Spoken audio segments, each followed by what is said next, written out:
विद्यार्थियों, ये सबसे ज़्यादा इंपॉर्टेंट वीडियो होने वाली है। 12th क्लास की वीडियो लेकर आया हूँ आपके वादे के साथ। मैंने कहा था कि परासरण दाब से संबंधित जितने भी क्वेश्चन बनेंगे या फिर वन टॉप गुणांक के परासरण में, वो सभी क्वेश्चन मैं आज इस वीडियो में कराने वाला हूँ। ये वीडियो लगभग 1 घंटा की लंबी वीडियो रहेगी मेरे बच्चों, लेकिन ये रामबाण सिद्ध होने वाली है परासरण से संबंधित। ऐसा कोई भी सवाल नहीं है जो इस वीडियो में नहीं लूँगा। मैं हर एक सवाल को कराऊंगा आप लोगों के लिए। ऐसा नहीं कि 1-2 सवाल करने के बाद बस हो गया, पूरी बुक से कराऊंगा, कई सवाल करवाऊंगा, बहुत ही अच्छे सवाल। ठीक है, तो पहला सवाल ये है मेरे बच्चों। ठीक है, ये सभी सवाल वो हैं जो 12th क्लास में बोर्ड में पूछे गए हैं। हर एक सवाल में बोर्ड वाला ही लेकर आऊँगा मेरे बच्चों।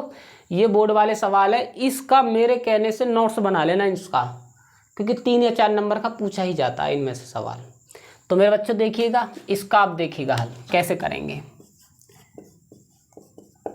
सॉल्यूशन लिखिएगा।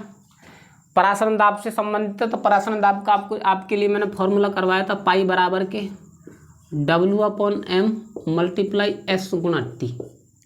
ठीक है, अच्छा सवाल में क्या दिया, 27 डिग्री सेल्सियस। तो T की वैल्यू सबसे पहले 2% यूरिया, 2% यूरिया यानी कि 100 ml पर निकालेंगे। 100 ml विलियन पर 100 ml विलियन पर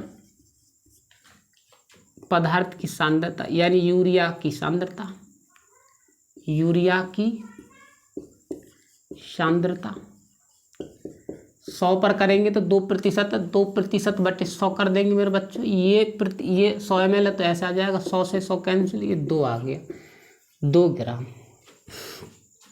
लेकिन आयतन होता है हमारा कितना, 1000 लीटर, यानी 1000 ml पर निकलता है। तो क्या करेंगे, 1000 ml पर यूरिया की सांद्रता, यूरिया की सांद्रता, तो 2/100 मल्टीप्लाई 1000। 100 क्यों आया, प्रतिशत को 2 0 से 2 0 कैंसिल हो, कितना आ गया, 20 ग्राम। कितना आ गया मेरे बच्चों, ग्राम होती है W की वैल्यू, यानी सांद्रता क्या आ गई, 20 ग्राम। अच्छा, यूरिया का अणुभार कितना होता है, यूरिया का अणुभार जो होता है मेरे बच्चों, M की वैल्यू क्या है, यूरिया का फॉर्मूला क्या होता है, NH2CONH2। इसका जब हम अणुभार निकालेंगे तो कितना आएगा निकल कर, 60। बात है समझ में। अच्छा, S की वैल्यू कितनी होती है, 0.0821 दे रखी यार, विलियन स्थिरांक 821 लीटर वायुमंडलीय ये सब। ठीक है, और T की वैल्यू क्या, 27 डिग्री सेल्सियस में 273 ऐड करते ही करते हैं हम, 273 ऐड होगा ही होगा। Normal temperature NTPC normal temperature 273 में 27 कितना हो गया, 300 केल्विन। अब इन मानों को मेरे बच्चों इस सवाल में पुट कर दो। पाई बराबर के क्या करेंगे, 20/60 मल्टीप्लाई 0.0821 मल्टीप्लाई 300। ठीक है, अच्छा इस पॉइंट को गायब करेंगे तो क्या करेंगे, 20 या 60, और इस पॉइंट को गायब करेंगे तो क्या हो जाएगा मेरे बच्चों, ये हो जाएगा 1/3 मल्टीप्लाई 821/40। क्यों, क्योंकि पॉइंट के बाद कितने अंक, 4 अंक है, तो पॉइंट को गायब करेंगे तो नीचे 4 0 बढ़ा लो, मल्टीप्लाई 300। 2 0 से 2 0 कैंसिल, बात है समझ में। अच्छा, 3 से 3 कैंसिल हो गया मेरे बच्चों, निकल कर कितना आया, पाई बराबर के, कितनी सिंपल इसकी कैलकुलेशन, 8.21 ATM, या फिर इसके पीछे लिख सकते हैं आप, ATM को क्या बोलते हैं, एटमॉस्फेयर, और हिंदी में क्या बोलते हैं, वायुमंडल। मैंने आप लोगों के लिए जब पुरानी वीडियो देखेंगे आप मेरे बच्चों, दूसरी वीडियो परासरण का मैंने मात्रक आप लोगों के लिए बताया है कि परासरण का मात्रक क्या होता है, वायुमंडल। तो मेरे बच्चों बहुत ही इंपॉर्टेंट सवाल का था, देख लीजिएगा, ये इंपॉर्टेंट है। अब लेकर आएंगे दूसरा सवाल। ठीक है, हेलो बच्चों देखिएगा, अब दूसरा सवाल देखिएगा। ठीक है, ये भी इंपॉर्टेंट सवाल है, 2019 में पूछा गया सवाल है, पहले जो था 2018 में पूछा गया था। बात आई समझ में, देखिएगा इसको। यह है, एक पदार्थ के 45 ग्राम घोल का 20 डिग्री सेल्सियस पर परासरण दाब 3.2 वायुमंडल है, विलियन स्थिरांक के मान की गणना कीजिए, यानी S की वैल्यू ज्ञात करवा रहा।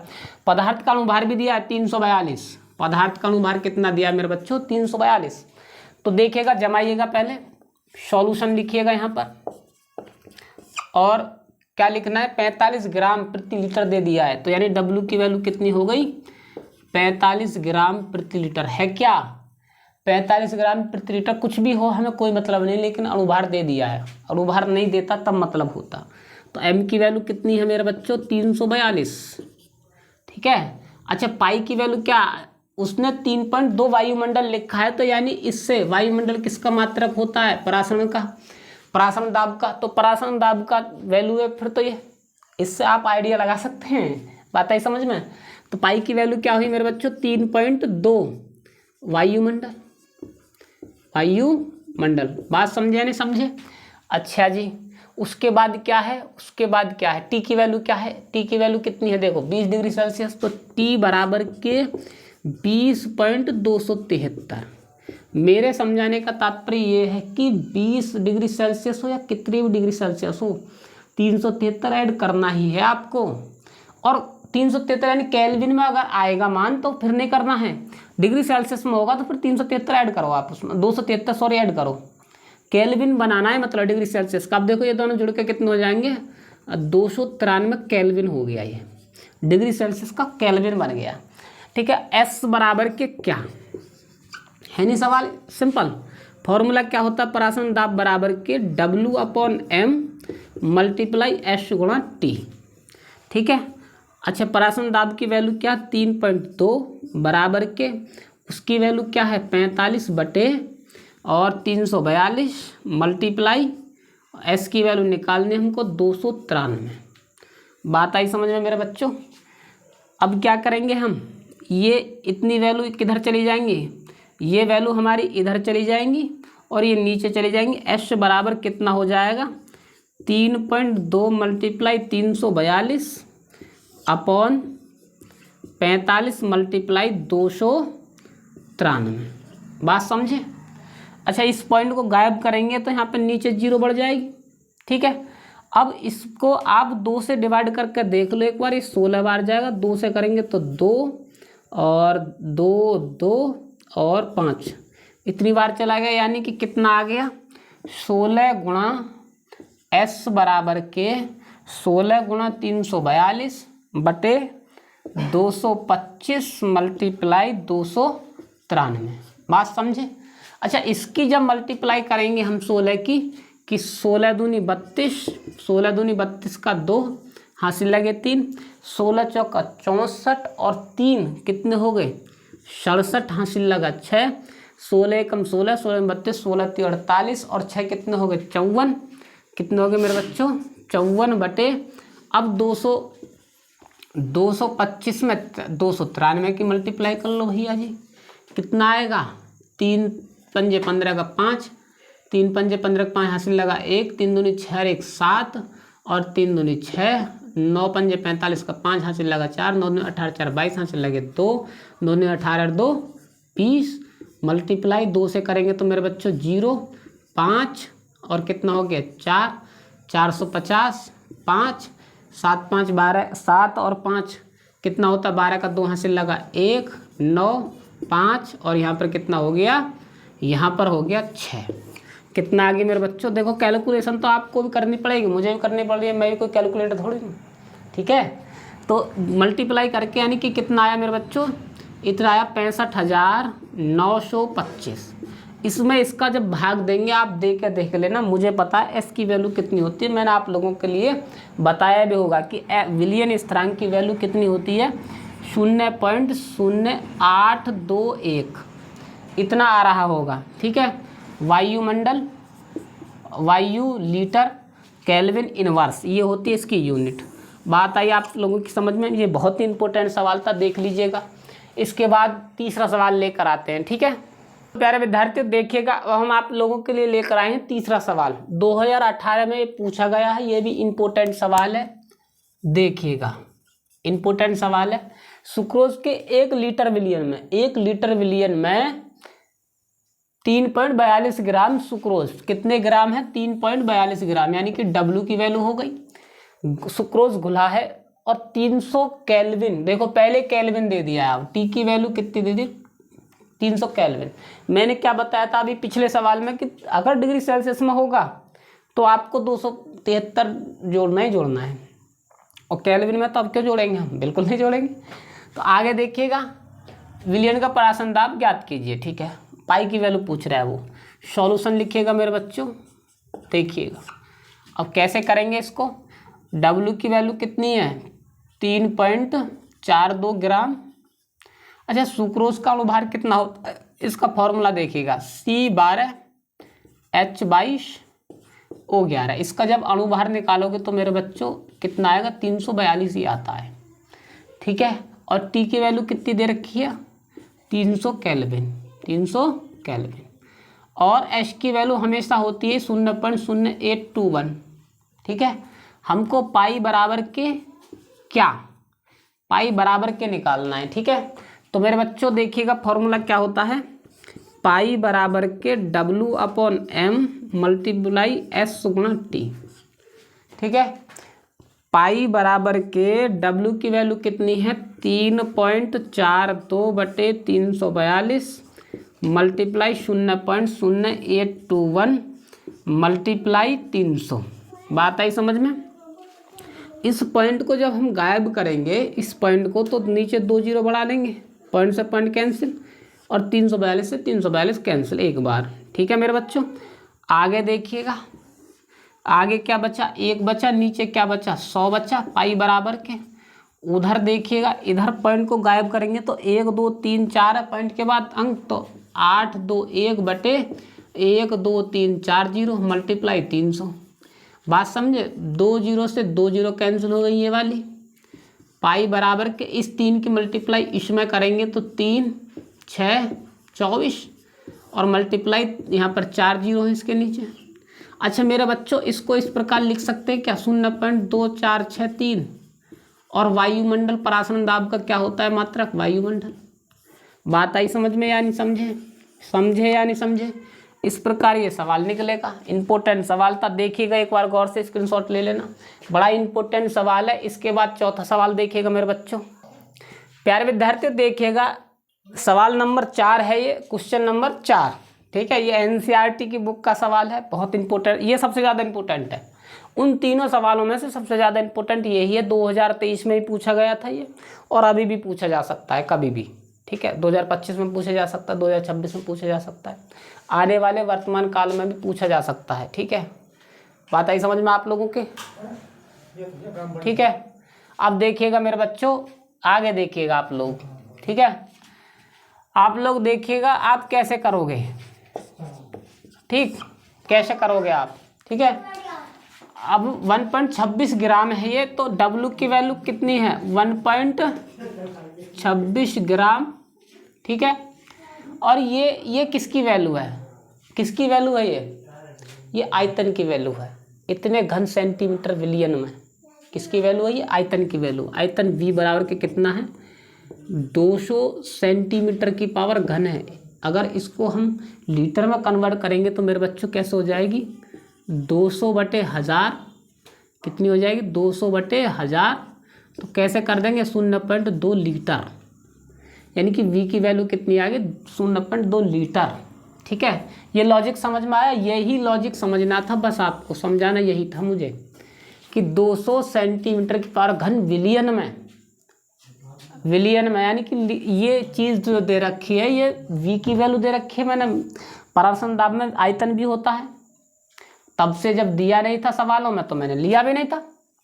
आगे देखिएगा, आगे देखिएगा मेरे बच्चों, आगे क्या करेंगे मोलर द्रव्यमान, यानी H की वैल्यू क्या होती है 0.0821, ठीक है। और T की वैल्यू कितनी दे रखी है इसमें, T की वैल्यू कितनी दे रखी है सवाल में, T की वैल्यू नहीं दी क्या इसमें सवाल में, T की वैल्यू तो जरूर दी होगी मेरे बच्चों, T की वैल्यू तो भाई जरूर दी होगी, और द्रव्यमान पूछ रहा है तो 1 मिनट में चेक करता हूँ सवाल को। T की वैल्यू दे रखी है इसमें, और ये सवाल शायद पूरा ही गलत उतर गया। इसमें जो है परासरण दाब भी कितना दे रखा है, द्रव्यमान निकलवा रहा तो परासरण दाब दे रखा है इसमें। देखिएगा इसमें एक लाइन भूल गया हूँ मैं, परासरण दाब की वैल्यू दे रखी है मेरे बच्चों 2.57 मल्टीप्लाई 10⁻³ बार, ठीक है। और T की वैल्यू दे रखी है 300 केल्विन। इतना सवाल था ये, ठीक है। ये बीच में मैं एक लाइन भूल गया हूँ इसमें लिखना, ठीक है। आप लोग देख लेना बुक में कैसे हो रहा है, ठीक। तो मेरे बच्चों इसमें क्या है कि पाई की वैल्यू कितनी दे रखी है 2.57 मल्टीप्लाई 10⁻³ और उसमें जो है क्या रहेगी, टी की वैल्यू क्या रहेगी 300 केल्विन। ठीक है, फॉर्मूला यानी एम बराबर के क्या, द्रव्यमान पूछ रहा है, एम बराबर के क्या, तो फॉर्मूला क्या रहता है हमारा, डब्ल्यू बराबर के पाई बराबर के, यहाँ पर होता है वी भी होता है, जब आयतन दिया है तो आयतन लेना पड़ेगा इस बार, अपॉन मल्टीप्लाई एस गुणा टी, ये फॉर्मूला होता है। अब इस फॉर्मूला में पूरा क्वेश्चन को पुट कर दो। पाई की वैल्यू कितनी दी है 2.57 मल्टीप्लाई 10 की पावर माइनस के 3 मल्टीप्लाई वी की वैल्यू कितनी 0.2 बराबर के डब्ल्यू की वैल्यू कितनी है 1.26 अपॉन एम मल्टीप्लाई 0.0821 मल्टीप्लाई 300। बात आई मेरी समझ में। तो प्यारे विद्यार्थी एम इधर चला जाएगा और ये चीज़ इसके नीचे एक मान लो ना, ये ऐसे क्रॉसिंग ओवर हो जाएगा, यानी कि इधर चले जाएंगे, एम इधर आ जाएगा, यानी कि एम बराबर के, मैं ये समझाने चाह रहा हूँ कि एम बराबर के 1.26 गुणा 0.0821 मल्टीप्लाई 300 बटे 2.57 मल्टीप्लाई 10 की पावर माइनस के 300 गुणा 0.2। बात आई समझ में आप लोगों के। अच्छा, पॉइंट के बाद 2 अंक है, पॉइंट के बाद 2 अंक है तो कैंसिल कर दो। ठीक है, अच्छा पॉइंट के बाद यहाँ पर 4 अंक है तो यहाँ भी 4 कर लो मेरे बच्चों, 4 हो गया अंक, तो पॉइंट से पॉइंट कैंसिल हो गया। बात आई समझ में। ये माइनस के 3 है तो इसको ऊपर ले जाओ, प्लस के कर लो।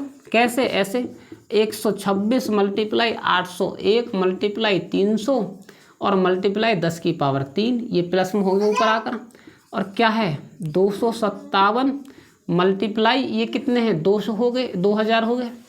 ठीक है मेरे बच्चों, अब 2 ये 3 जीरो से 3 जीरो कैंसिल हो गई। बात आई समझ में, यानी समझे 2 से इसको काटेंगे कितनी बार जाएगा 6 बार, और 3 बार 63 बार चला जाएगा। ठीक है, अब देखिएगा इसकी जब इसमें मल्टीप्लाई करेंगे हम, इसकी जब इसमें मल्टीप्लाई करेंगे तो कितना होगा 63 मल्टीप्लाई, और इसमें इसकी करेंगे तो 24 और 6 और 3 और 2 जीरो बटे कितना हो जाएगा m बराबर के कितना हो जाएगा ये, और 257। बात आई समझ में, बात समझे या नहीं समझे।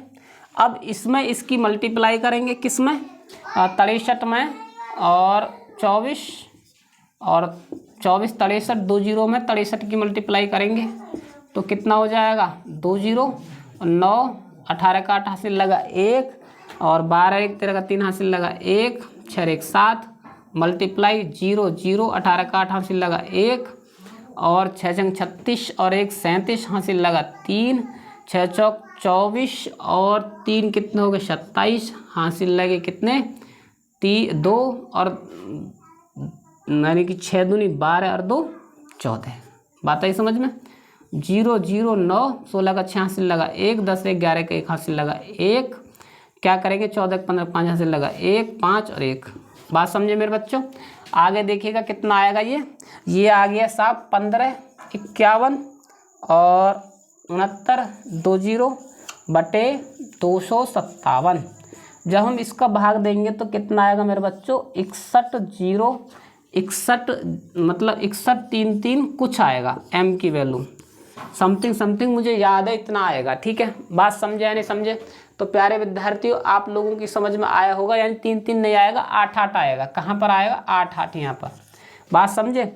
ये सबसे ज़्यादा इंपॉर्टेंट सवाल था, 2023 में पूछा गया, आने वाले युग में भी पूछा जाएगा 100%। इस सवाल को देख लेना आप गौर से, इस प्रकार होगा। अगली सवाल में लेकर आएंगे, मिलते हैं। ठीक है, तो प्यारे विद्यार्थियों अब मैंने आप लोगों के लिए अभी सवाल पढ़ाए थे, ये सभी पराशर दाब के, ऐसे ही सवाल होने हैं पराशर दाब के। अब अगली वीडियो में जस्ट अभी मैं वीडियो बनाने वाला हूं, उस वीडियो में वन टॉप गुणांक के आप लोगों के लिए संयोजन की मात्रा और वियोजन की मात्रा कैसे निकालते हैं पराशर दाब वाले में, वो इंपॉर्टेंट है, वो हर साल पूछे जाते हैं सवाल। उन सवालों को मैं अगली वीडियो में अभी लेकर आने वाला हूँ। वैसे 1-2 सवाल ऐसे और भी कराऊंगा आप लोगों के लिए, आप टेंशन ना लें, पूरे सवाल कराऊंगा, हर एक बुक से कराऊंगा। चाहे वीडियो 4 घंटा की क्यों ना बन जाएगी, चाहे वीडियो 4-4 क्यों नहीं बन जाएंगी। ठीक है, तो आज के लिए इतने काफ़ी है, मिलते हैं अगली वीडियो में। धन्यवाद।